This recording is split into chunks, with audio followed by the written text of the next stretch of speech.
임플란트 상담을 어떻게 해야 될지 이제 맞춰가는 과정이긴 한데 대략적으로 이렇게 한다. 그거를 설명하려고. 어, 이 환자분 보면은 임플란트 할 때가 보이지? 15번, 25번, 36번, 37번, 뭐 27번, 45번 이렇게 있단 말이야. 여기도 조금 안 좋긴 한데 아무튼 그러면 먼저 요 치아부터 한번 보자. 한 번에 다 할 수도 있지만 이런 경우에 한 번에 하면 시간이 너무 많이 걸려. 실제로는 네 군데 하는 거고 하나하나가 좀 시간이 좀 잡아먹게 생겼거든. 그래서 25번을 수술한다. 그러면 이제 어떻게 상담할 것인가? 어떻게 상담하면 좋을까? 그치. 요거는 바로 심기에 사실 쉽진 않아. 왜냐면은 뼈가 다 녹아있고 상악등에 그 코티컬만 지금 겨우 남아있는 수준밖에 안 되니까 임플란트가 고정이 나오기가 쉽지가 않은데 환자가 진짜 멀리서 와. 그리고 오늘 반드시 하기를 원하는 경우들이 있어. 왜냐면 이제 그 수면 치료를 찾아서 지금이야 이제 치과들이 좀 많이 생겼는데 그래도 멀리서 오는 경우들이 되게 많아. 차 타고 뭐 1시간, 심지어 강릉에서 청주까지 오는 경우도 있었고, 뭐 부산도 있고 대구도 있고 막 곳곳에서 오거든. 근데 그런 사람들한테 이거를 또 뽑고서 기다리자. 뭐 얘기해도 상관은 없는데 좀 어떻게든 뭐 해달래. 그런 경우들이 있어가지고 그러면은 이제 할 수도 있는 거지. 그래서 첫 번째는 이런 경우에는 당연히 뽑고 기다렸다가 몇 개월 기다릴까? 그치? 뽑고 기다리는 거는 염증이 심하면 3개월은 무조건 기다려주는 게 좋고 심지어 상악동이 뚫려 있는 경우도 있어. 이런 경우에는 뭐 4개월, 5개월, 6개월까지 최대한 기다릴 수 있으면 많이 기다리는 게 좋고 이 정도는 코티컬이 살짝 남아 있으니까 3개월 정도 기다리면 되고 10번대 같은 경우에는 요거는 뽑고 뭐 사실 바로도 가능하고 2달 뒤에도 가능한 그런 상태가 되겠지. 근데 일단은 20번대를 먼저 본다면 여기는 당연히 첫 번째 초이스는 발치하고 3개월 기다린 후에 그 다음에 뼈 이식은 어떻게 할 거냐. 거상술을 할 건데 레터럴로 딸 거냐 크레스탈로 딸 거냐 뭘로 딸까.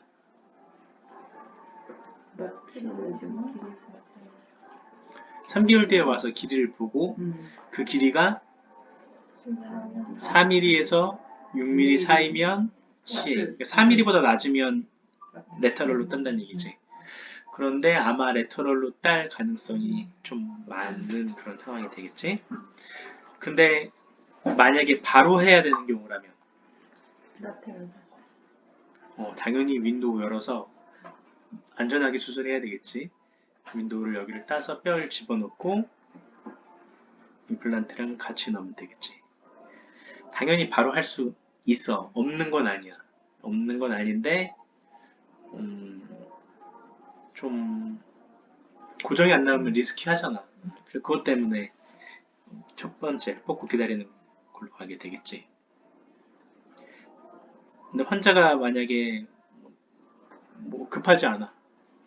그럴 경우에는 그치 기다렸다가 하는 게 좋다. 그래서 첫 번째 방법은 발치하고 발치할 때 준비할 게 뭐가 필요해? 그치 여기 써 있지. 발치하는 당일에도 탑들이를 해주면 좀 좋을 수 있어. 서지컬 큐렛으로 긁어내는데 이게 지금 우리 같이 새 거는 잘 긁혀. 이거 보니까 날이 살아있어가지고 쭉쭉 나오더라고. 근데 조금만 시간이 지나면 무뎌진단 말이에요. 그러면은 잘 안 나와. 그럴 경우에는 탑드릴로 까거나 또는 본론저로 그래뉼레이션 티슈를 집어내야 될 수 있고 발치하는 날 수처를 할 수도 있고 안 할 수도 있고 또 발치하는 날 지혈이 된다면 플리퍼본을 뜰 수도 있고 안 뜰 수도 있고 5분도 프로포 해줘요. 이 사람 같은 경우에는 플리퍼를 해야 될까 안 해야 될까? 환자가 원하면 해야 돼. 음. 나 이거 보이는 거 싫다라고 하면 해주는 거고, 굳이 안 해도 되지. 왜냐면 7번이 쓰러질 일이 없고, 대합치도 뭐 이거 뽑더라도 사실 여기 바이트가 되기 때문에 인접치가 움직일 확률도 거의 없고, 플리퍼 자체가 상당히 불편하고 거의 기능을 못하기 때문에 이동 가능성이 없다라고 판단되면 웬만하면 안 하는 게 좋은데 환자가 원하면 해줘야 되겠지. 그래서 준비해야 되는 거는 서지컬 큐렛, 그 다음에 탑드릴. 그리고 수쳐 주세요 하면 수쳐까지 바로 꺼낼 수 있게. 어디 있는지 찾아다니지 말고, 뒤까지 어, 말고. 그치. 준비는 해야 되겠지. 네. 기급의 위치는 그래서 어디 있는지는 다 알아야 돼. 막 수술방 뛰어다니고 막 그러면 안 되겠지. 아는 거 본 다음에 레터럴로 열지, 크레스탈로 열지 정하게 될 거고. 뽑자마자 바로 임플란트를 넣을 수도 있어. 그때는 윈도우를 열 거고, 똑같이 탑드릴을 하고 서지컬 큐렛이 필요할 거고, 여기서 반드시 필요한 건 PRF. 왜 그러냐면, 뼈 넣을 때는 뭐 사실 PRF 없더라도 시간만 지나면 넣어놓은 게 뼈로 변하긴 할 거야.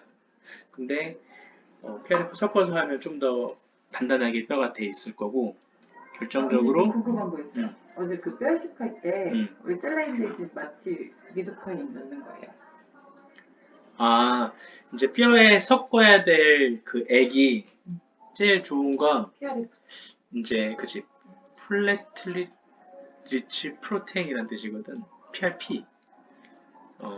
또는 플래틀릿 리치 뭐 피브리노젠 뭐 그렇게 해가지고 얘가 그 피에 있는 우리 몸의 성장. 그치 뼈가 잘 바뀔 수 있게 지혈이 잘 되게 바뀔 수 있는 애들을 불러 들어오는 효과가 있어.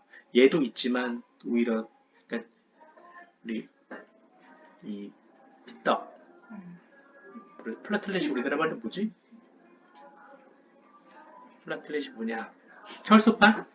혈소판에 정말 좋은 성분들이 많이 있어가지고 그거를 섞어 놓는 게 일단 1순위로 제일 좋고 그 다음에는 두 번째로 이제 많이 섞는 게 리도카이넥을 섞어.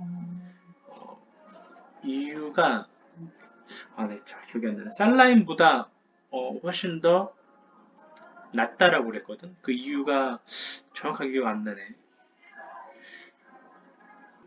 기억이 안 나. 진짜 중요한 이유가 하나 있었는데. 큰 차이는 없지만 그래도 살라인보다는 리도카인이 좀 낫다. 그 다음에 리도카인을 안 쓰면 그때는 살라인을 섞어 써야 되겠지.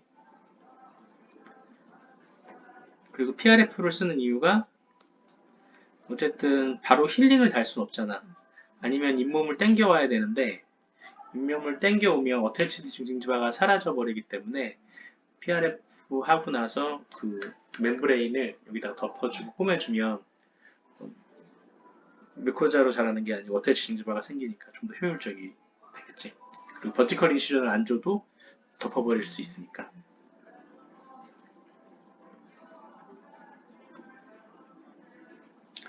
이번에는 아래쪽. 여기는 어떻게 상담해야 될까? 그치. 요 정도는 사실 바로 심어도 되지. 왜냐면 밑에 뼈가 많이 있잖아. 많이 있고. 그 정도 잘 나올 거고. 그리고 뒷자리까지 심는다면 사실 이미디어트 올려도 되는데 뭐 웬만하면 이제 안 올리지 이런 경우에는 반대편으로 씹을 수 있는 데가 있으니까 먹고 사는데 지장이 없고 안전하게 기다렸다가 하는 게 좋아서 요건 아마 첫 번째 선택이 발직이 될 거고 발직을 안 한다면 뽑고서 이런 경우에는 3개월까지 다 기다릴 필요는 없어. 6주만 지나도 돼. 6주 이후에 아무 때나 가능한 거지. 상표만 덮이면 가능하고. 40번 때도 40번 때도 30번 때랑 비슷해. 밑에 뼈가 충분히 있으니까 그 정도 잘 나올 거고 그리고 드릴링 했었을 때 이 루트 형태대로 그대로 이제 드릴링이 되니까 뭐 그냥 심는 거랑 거의 차이가 없겠지. 그래서 요 경우에는 요 양쪽 그 3, 40번대 케이스 같은 경우에는 첫 번째 선택은 바로 식립을 할 거야. 이를 뽑자마자. 역시 필요한 건 탑드릴이 필요할 거고, 서지컬 큐랩 필요할 거고, PRF가 필요하겠지. 뼈는 많이 안 넣을 거야. 왜냐면 뼈가 녹은 게 거의 없잖아. 뼈는 많이 안 넣을 건데, PRF를 하는 이유는 멤브레인으로 걔를 덮어주려고. 이해가지? 힐링을 달아도 되는데, 힐링은 아무래도 CP 가능성하고 컨템될 가능성이 좀 높잖아? 담배 피는 사람, 술 마시는 사람 같은 경우에 특히. 그랬을 때 덮어놓으면 안정적이기 때문에 PRF는 반드시 하게 될 거고. 근데 환자가 뭐 당장 뭐 심기를 원치 않고 기다렸다 심기를 원한다면 뽑고서 역시 얘는 쭉 긁어낼 거고 수처할 수도 있고 플리퍼 할 수도 있고. 플리퍼는 어때? 역시 반드시 해야 될 이유는 없지. 환자가 원하면 하는 거고 기다리는 시간은 6주 이후 2달 정도면 충분히 기다릴 수 있어. 그때 뼈 이식을 하면서 할 수도 있고 뼈 이식을 안 하면서도 할 수 있지. 플러스 마이너스는 할 수도 있고 안 할 수도 있다는 뜻이지. 뼈는 거의 안 쓸 거라는 얘기고.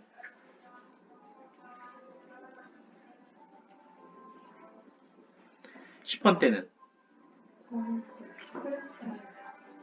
발직을 할까 아니면 기다릴까? 그렇지. 발직해도 사실 충분하지. 왜냐면 위에 뼈가 많이 보이니까 고정이 잘 나올 거라고 예상이 될 거고 크레스탈로 해도 되고 레터럴로도 해도 되겠지. 당연히 크레스탈이 낫겠지. 3mm 정도의 뼈는 돼 보이니까. 그래서 이런 경우에는 첫 번째 선택은 발치 즉시로 임플란트를 넣을 거고 레터럴로 딸지 크레스탈로 딸지 이제 선택을 할 건데 남아있는 뼈의 폭이 어느 정도 돼야 돼. 4mm짜리 임플란트를 심으려면 팔라탈로 1.5mm, 아니 버칼로 1.5mm, 팔라탈로 1mm. 토탈 한 7.5mm의 폭만 있으면 바로 심는데 지장이 없는데 이게 그거보다 얇아. 그러면 아무래도 더 깊이 올라가야 된단 말이야. 폭이 넓어질 때까지. 그럴 경우에는 당연히 레터럴로 따는 게 나을 수도 있어. 무조건 길이만 정하는 건 아니고. 그리고 길이는 4mm 정도 이상이 되면 크레스탈로 해도 충분하고. 어태시 징지바가 충분한가? 아니면 염증이 좀 심한가? 이런 것들을 고려해서 크레스탈로 할지 레터럴로 할지 정하게 된다. 플리퍼로 할지 말지 정하는 건 그 인접지 뒤에 있는 치아가 쓰러질지 말지 또 반대편 치아가 잇몸에 앉아서 확 올라올지 또는 위에 치아가 확 내려갈지 그리고 환자분이 보이는 거에 신경 쓸 경우에는 플리퍼의 여부가 결정 지을 거고 레터럴로 열 경우에는 슈어호스를 쓰기로 했지.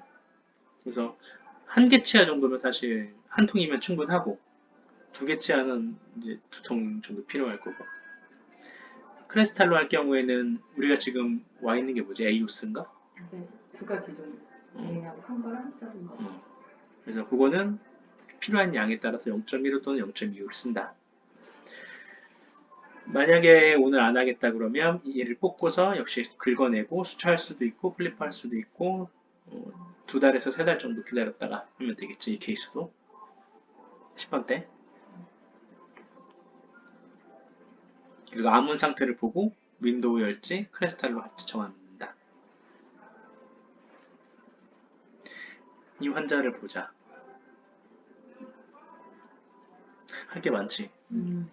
일단 10번 때 뭐 4, 5, 6, 7 다 뽑아야 될 것 같고 23번도 뽑아야 될 것 같고 24, 5번은 마모가 너무 심하고 26번은 너무 내려와 있고 잇몸도 안 좋고 전치부, 하악 전치부는 브릿지가 날아가서 남아있는 게 거의 루트밖에 안 남아있잖아. 여기 보면 잇몸 레벨이 뼈의 레벨하고 거의 똑같으니까 머리 위로 올라온 게 없으니까 못 살릴 거야.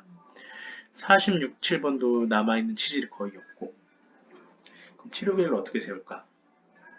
여기 일단 임플란트 3개 정도는 최소한 심어줘야 될 거고 여기 하나 심어야 될 거고 이런 것들은 크라운 해야 될 거고 6, 7번 심을 수도 있고 6번만 심을 수도 있겠지. 요거는 원칙은 7번까지인데 환자분한테 의견을 물어봐야 되겠지.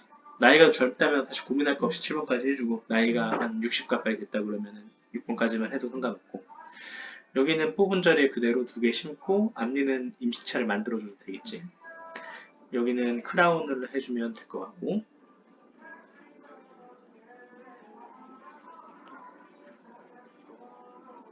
남아있는 뼈를 그려봤어. 그랬더니 16번 자리는 거의 뭐 답이 없어. 14번은 살리기로 했나 보네. 많이 흔들리지 않았나 봐.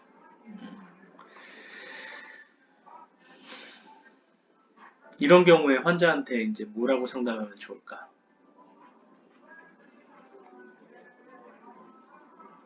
환자가 한 번에 다 하기를 원해.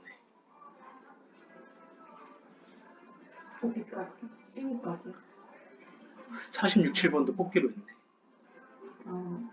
위아래 한 번에 다? 뭐 10번대, 40번대가 아니라? 뭐 10번대, 40번대든 뭐 최대한 한 번에 수술할 때 많이 하기를 원했어. 그러면은 당일날 못하더라도 예약을 잡았을 때 우리는 뭘 해야 될까? 멀티플이기 때문에 이런 경우에는 내비게이션으로 진행하는 게 조금 편해. 왜 편하냐면 술자 입장에서 편한 건 아닌데 하악 전치부 때문에 펜이 미리 만들어 올 수 있잖아. 그리고 양쪽을 다 하는 거니까 이미디어트로 머리를 올릴 수 있는 부분들을 최대한 올려줘야지 환자가 텐덴처라든지 플리퍼를 쓰는 기간을 좀 줄일 수가 있지.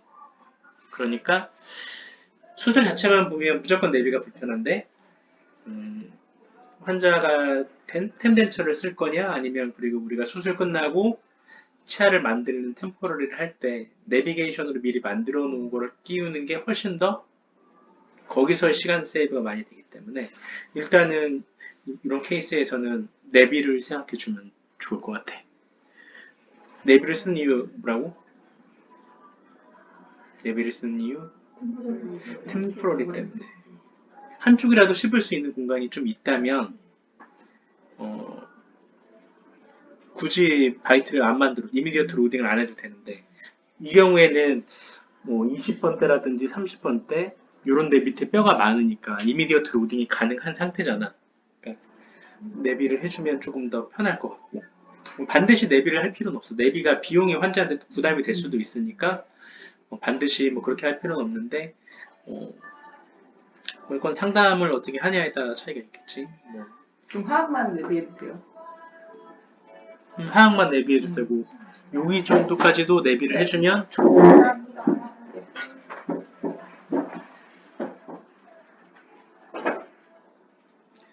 14번은 살리기로 했나봐. 치료 계획을 이렇게 잡아왔어.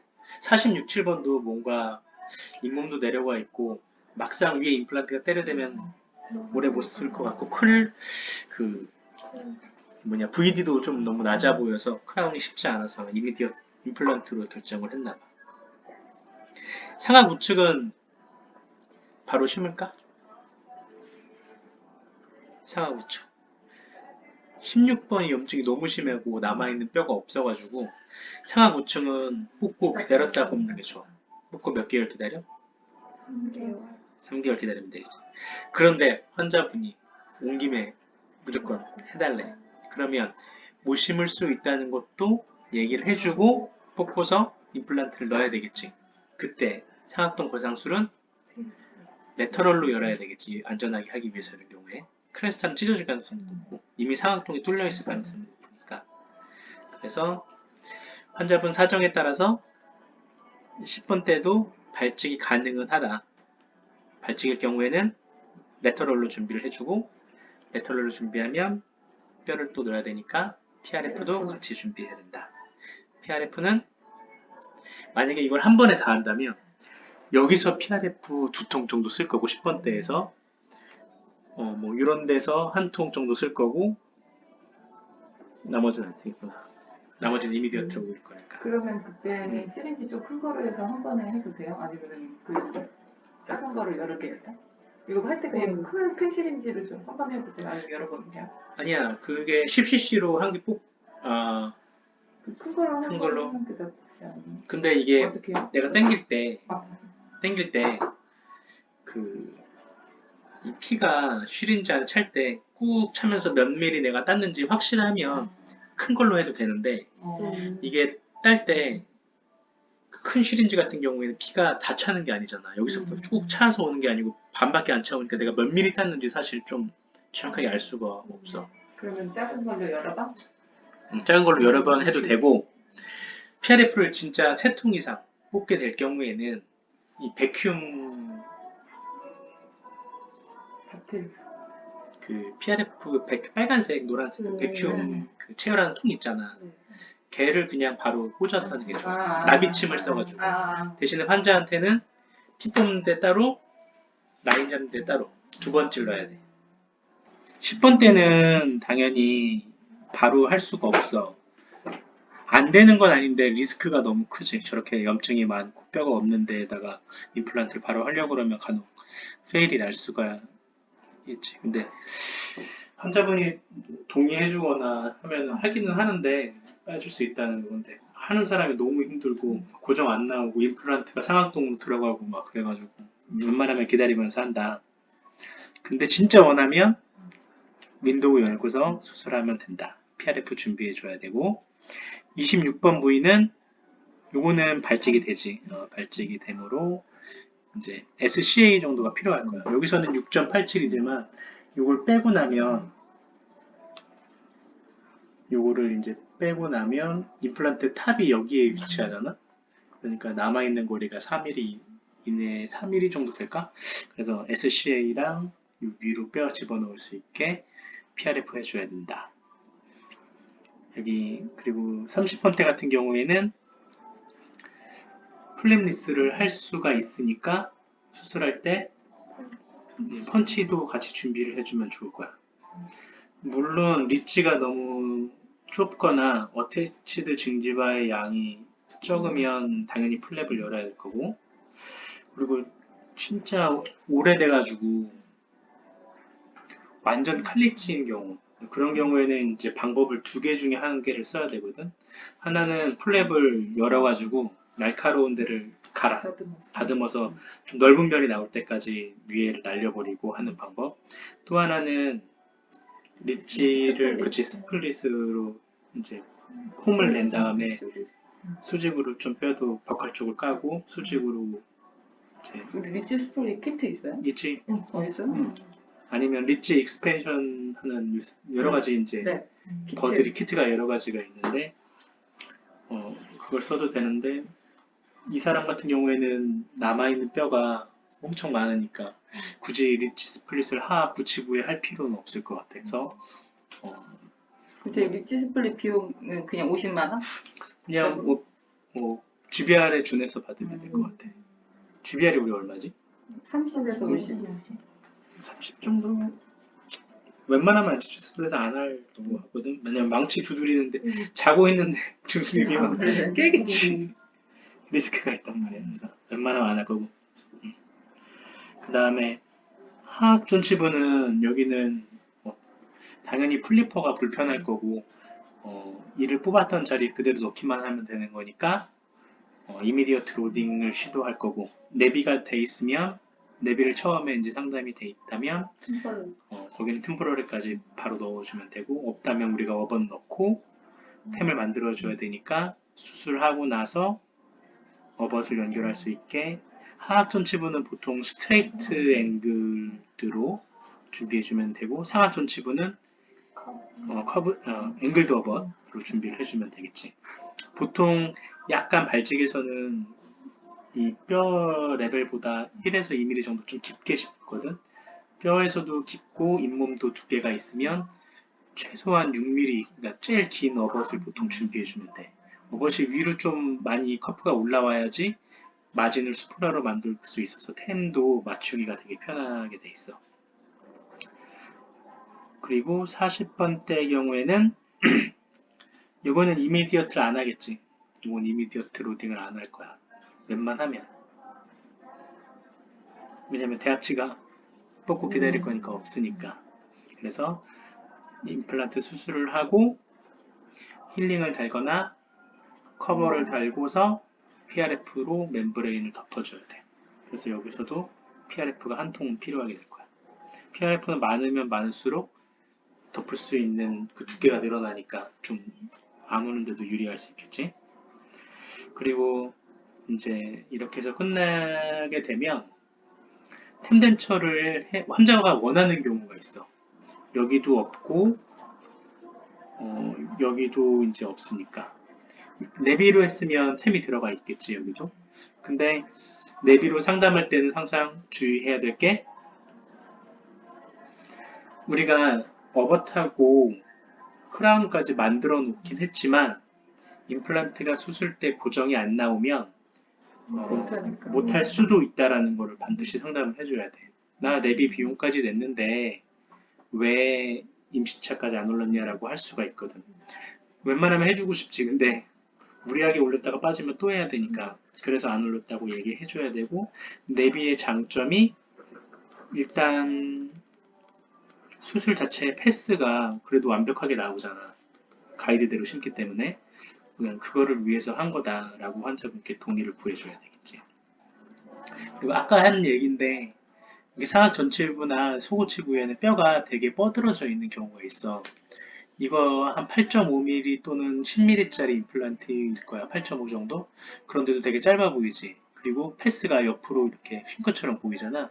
그 이유는 뭐라고 그랬지? 그치. 써있는 어, 거 있어서. 설치게 심어서 그래. 그리고 상하 전치부는 뼈가 녹았을 때 버컬이 녹아 내려가면 이제 어두운 부위들이 보이기 시작해서 컴플레인이 생길 수가 있기 때문에 최대한으로 사실 팔라탈 쪽에 옮겨 심어. 더군다나 뼈가 뻗어져 있기 때문에 팔라탈 쪽에 심어도 어버스 상태로 본다면 그 패스는 상당히 버컬 쪽으로 뻗어져 있는 경우가 많아서 최대한 안쪽에 심고 거기다가 앵글도 써야지 이 각을 맞출 수가 있기 때문에 그렇게 심는데 그렇게 심고 나면 이렇게 옆으로 경사진 것처럼 보여. 특히 4번 자리 특히 심한 거 같고 발직도 상악에서는 보통 다 약간 팔라탈 쪽에 심고 하악 같은 경우에는 센터 위주로 심고 또는 하악도 버컬이 많이 녹아 있으면 링구알 쪽에 심게 되고 링구알 쪽에 심으면 원래 심었던 것보다 엑스레이 상에서 약간 크면서 앞쪽에 붙은 것처럼 이렇게 나오게 돼 있어.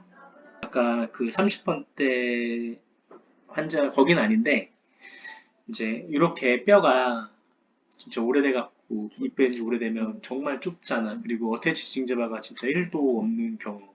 여기다 보철 올려봤자 여기 밑에 음식물 끼고 불편해서 컴플레인도 많이 생기고 임플란트 주위염도 잘 생기고 뼈도 잘 녹을 수 있잖아. 이런 경우에는 뭐 뼈가 없었던 부위, 염증이 심했던 부위가 아니고 이미 이가 다 뽑고 아물어진 힐드 리치 상태라도 펀치를 따는 게 아니고 플랩을 무조건 열어서 할 거다는 거지. 이런 경우에는 펀치를 준비해 줄 필요가 없는 거야. 그래서 어태치 징지바의 양이 충분하고 골폭이 충분하면 펀치를 쓰고 이 사진처럼 어태치드도 없고 리치도 칼리치다. 그러면 플랩을 연다라고 보면 되고 또 그걸 제낄 때 보면 블레이드로 이제 절개를 할 때 보면 요 4번 디스탈? 4번 디스탈 부위는 15번 블레이드로 자를 수가 없어. 그래서 12번 블레이드를 쓰게 돼 있고 그래서 수술할 때 보통 15, 11을 항상 두 개를 다 준비를 해주고 만약에 수술 부위가 여기 네 군데를 해야 돼. 10번, 20번, 30번, 40번대를 한다 그러면 블레이드 15번, 12번, 15번 블레이드 하는 게로는 여기도 절개고 여기도 절개하고 할 수가 없어. 한번 뼈에 대고 그 지나간 블레이드는 되게 무뎌져서 그리고 한번 피가 묻고 하면 순간적으로 이게 되게 무뎌지거든. 그렇기 때문에 수술 부위가 두 개라면 15번 블레이드는 최소한 두 개가 필요할 거야. 12번 같은 경우에는 항상 쓰는 건 아니고 그 아까 팔라치 플랩을 한다든지 아니면 이렇게 최후방 대구치 프리핸드 부위에 디스탈 치아에 걸려가지고 자를 수 없는 경우에 12번을 쓰잖아. 뭐 그런 경우에는 추가로 꺼낼 수 있는 거지. 그래서 수술 부위가 네 군데면 블레이드도 15번은 4개를 준비해 주는 게 좋아. 지난번 수술할 때 그래서 블레이드가 여기 두 군데인가 세 군데 하는데 한 개만 준비돼 있어서 또 까고 또 까고 하더라고. 그리고 여러 군데를 마취할 경우에는 마취 시린지 역시 두 개를 준비해 놓으면 되게 편해. 여기 마취하고 그 다음 마취할 때 또 중간에 니들 바꾸고 앰플 바꾸고 하려면 또 시간이 또 많이 소비가 되고 장갑 벗었다 꼈다 또 반복해야 되기 때문에 수술 부위가 여러 개일 경우에는 시린지도 두 개 정도 준비해주고 니들 역시 마취를 여러 번 할 거라고 예상이 된다면 미리 소독된 거를 준비를 해놓으면 좋겠지. 그리고 마취 앰플 역시 여러 개를 미리 준비하면 좋은데 대다수 하는 행동들을 보니까 그 헥사메딘 통에다가 니들하고 그 앰플을 잔뜩 넣어 놓는데 수술이 많은 병원에서는 사실 그래도 뭐 하루면 다 소모가 되니까 상관이 없는데 우리 같은 경우에 많이 집어넣어 버리면 끈적거려. 아니 원칙은 그 액상에 보관하지 말라고 그래.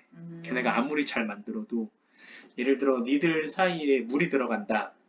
그러면 그게 부식이 될 수 있고 또 실린 그 앰플 역시 이 다이아프램이라든지 이런 데가 얘네가 100%뭐 잘 만들었겠지만 어쨌든 컨템될 가능성도 있고 이 금속 자체가 부식될 가능성도 있으니까 오늘 사용할 만큼 정도만 담가서 그걸 빼서 쓰고 미리 뭐 일주일치, 뭐 이틀치를 이렇게 넣어 버리면은 그것도 리스크가 있는 거니까 그 헥사메린 통에는 너무 그 니들하고 오늘 쓸 것만 거기다가 헹군 다음에 이렇게 빼내는 건 괜찮지만 막 담가 놓으면은 리스크가 있어.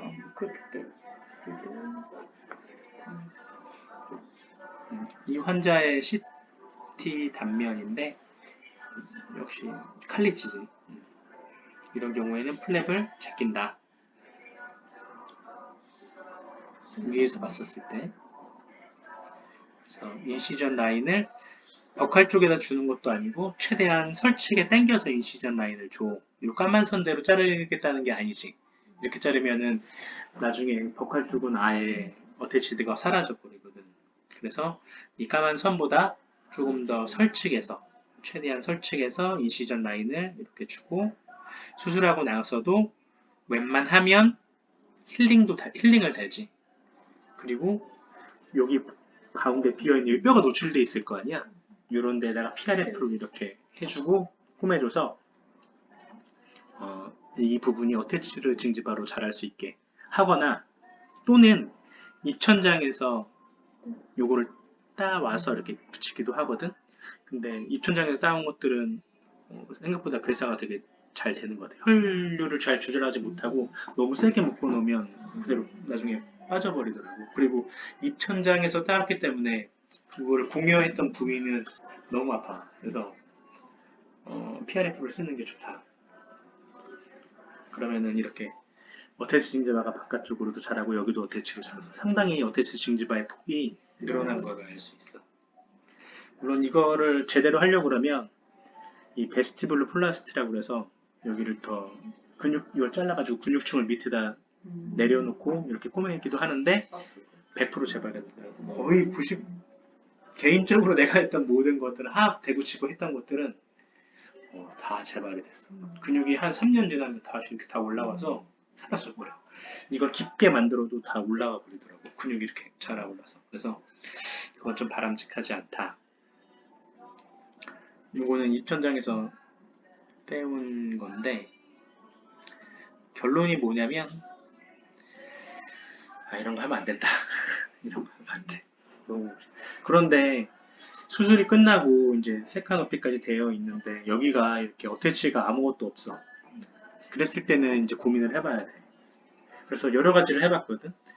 이거를 밑으로 잇몸을 내리고 입천장에 잘라다가 잇몸을 아물게 하는 것도 해봤고 또 하나는 얘를 아예 그냥 풀 시크니스로 그냥 밑으로 내려. 근육층도 막 잘라서 다 내리고 여기다가 PRF를 넣고 꼬매서 아무는 것도 해봤더니 PRF 둘 다 성공 여기 하악대구치가 아닌 이상은 성공률이 그래도 좀 높다. 근데 환자의 통증을 생각한다면 PRF가 조금 더 나은 것 같아. 그래서 이렇게 그 어태치 징지발을 늘려주는 술식이 좀 필요할 경우도 있다. 그리고 이거를 세카노피 때 할지 세카노피 끝나고 한 번 더 할지 이런 것도 고민이 되는데 웬만하면 세카노피 하는 날 같이 해주는 게 환자 2번 아픈 걸 막을 수 있다. 여기 근육통을 잘라내면 진짜 붓고 되게 아파. 버티컬 인시전도 좋으니까 또 아플 거고 실밥도 찔리니까 웬만하면 PRF로 첫 수술 때 어태치를 징지발을 늘리기 위한 방법을 해야 된다. 그래서 PRF를 지금은 이제 내가 따지만 선생님들이 이제 체열을 해달라고 했었을 때는 좀 귀찮잖아 사실은. 라인도 잡고 이것도 하고 하는 게 귀찮으니까 최소로 따더라고. 진짜 수술 막 2-3군데 하는데 한 통 따고 그러면 그래요? 너무 안타까운 거야. 짧 김에 한 번 더 따지. 어, 그래서 이런 게 중요한 사항이니까 PRF를 딸 때는 조금 더 많이 따달라. 물론 환자가 힘들어하지 않는 선에서. 그래서